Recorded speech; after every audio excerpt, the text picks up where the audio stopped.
Okay, so to combat inefficiency, decoupling. This can be done by incorrect professionals. Yeah, professionals is usually known to be, to allow to be more flexible.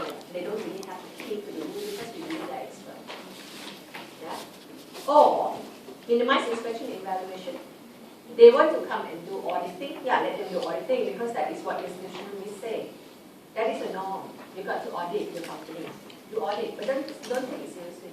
Do it ceremonially.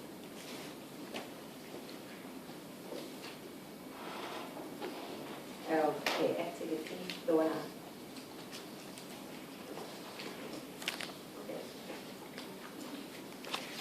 Okay, strategy.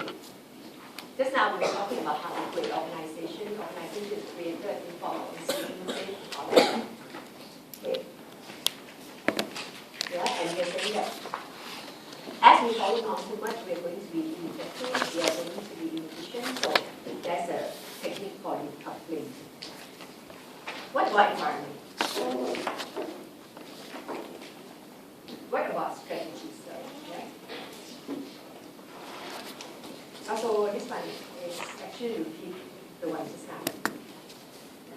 You create strategy by looking at what can be seen as legitimate. Yeah, that's the thing. That one's the thing. That one, you may read this out. Okay, senior executive. Set their strategies through formal informal grouping. Just now we said it is important to have network, yeah? Network, how to get reputation and all that. To set up strategy, same thing, you have to have a network. Yeah? That supply you with all this information or copy.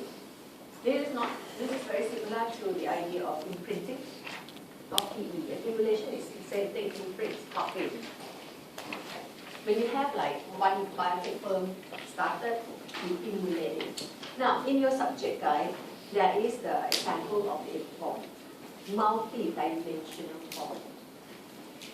Yeah. And it says that usually a norm is usually created. When one company creates something now called a form, multi-dimensional, created by a company like GM, General Motors, for example, in the US. Yeah. Now, what GM has to do M-form? M-form means multi-dimensional because GM produces automobiles. Yeah, there are many brands under GM. Chevy, Chevrolet, Opel, those are the other things I think you know. So, because the operation is so big and it exists in so many countries, then they started to have like separate organization, very similar to division of labor. Yeah, but this division is semi-autonomous, not as opposite to single-dimensional, which is a central control type of organization. Yeah, M-form is opposite to that, not centrally controlled. Yeah, but different parts operate more autonomous. They have to do that because it's huge, it's big, and they operate in so different countries. Different countries also operate quite autonomously. Yeah, and it's saying there that once all these big companies create M-form, become a norm, everybody emulates. So most of the companies in the States become using M-form as the way to organize. Yeah, even when they don't manipulate. Yeah, and that is emulation. So that they put it under strategy. You don't even have to use it under strategy. You can use it under how to merge or so, you know, how to create an organization.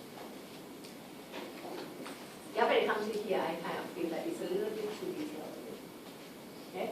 Law and public policy. Public policy is part of organizational field. Yeah. Okay, what is organizational field? Sorry, I skipped that part. Organizational field, I have it somewhere. Yeah. Organization.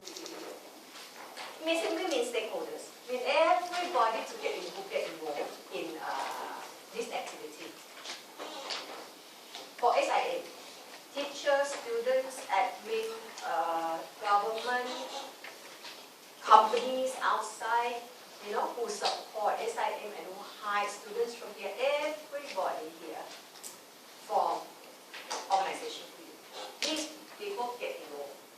And when we say we need legitimacy from all these people.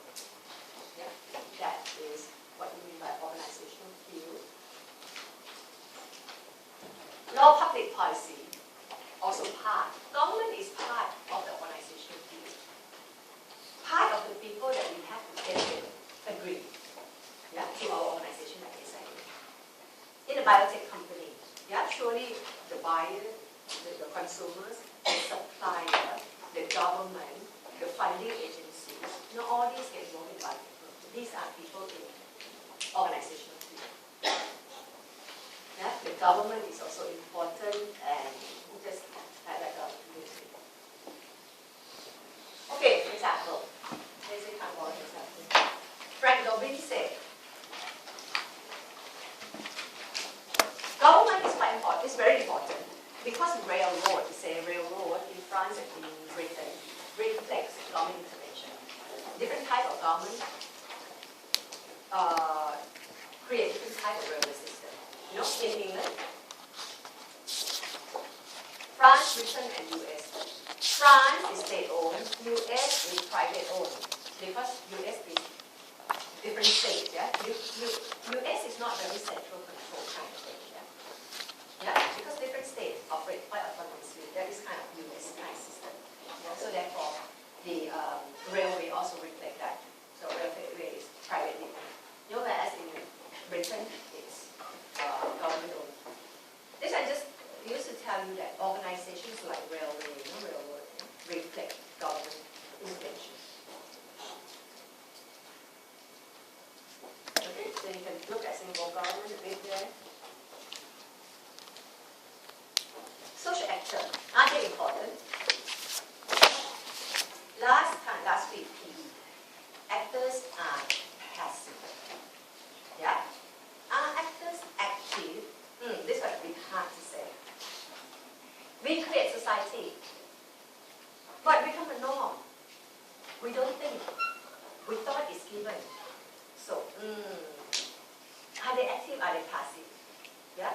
So what we can say then is that they are more active than the PE people. But are they totally active and totally self-determination? Not really.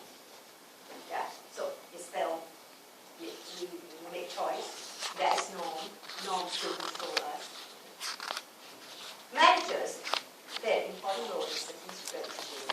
Perception outsiders also important. Actors are important. However, they have to be influenced with the norm, cultural environment. Okay, what do they say about power?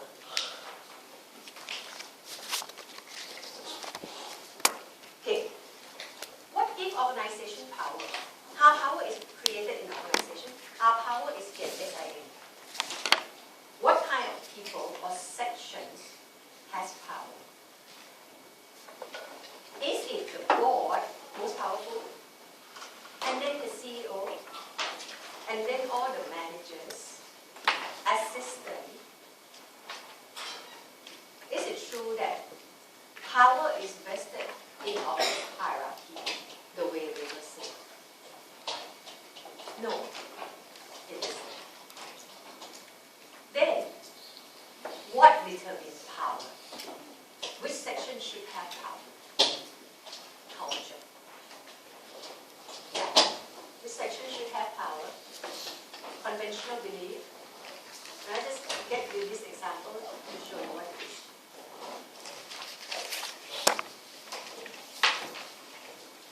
Yeah. So, culture has to do, power has to do with culture. According to Thornton and Ocasio, study U.S. publishing industry, say, in the publishing industry, who should be powerful? Yeah? Last time, editorial sector editors are the most powerful people in the publishing industry. Yeah? Because the norm is saying, the norm favor, they call it what? Favor the editorial logic.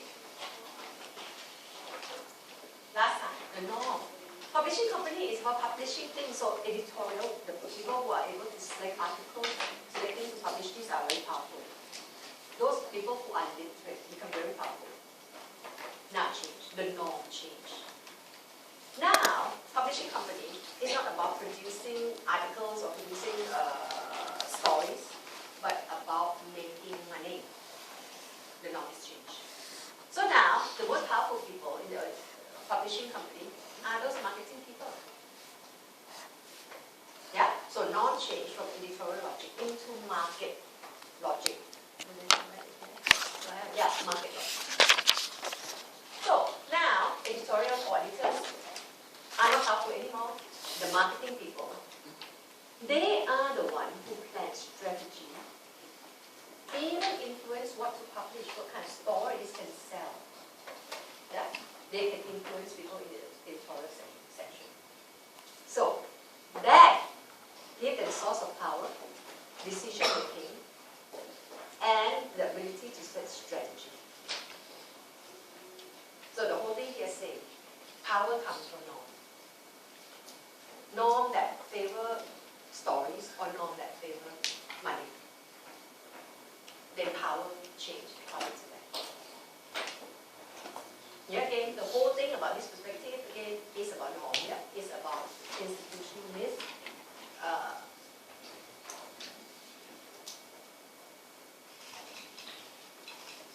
Okay, so I'm done with institutionalism.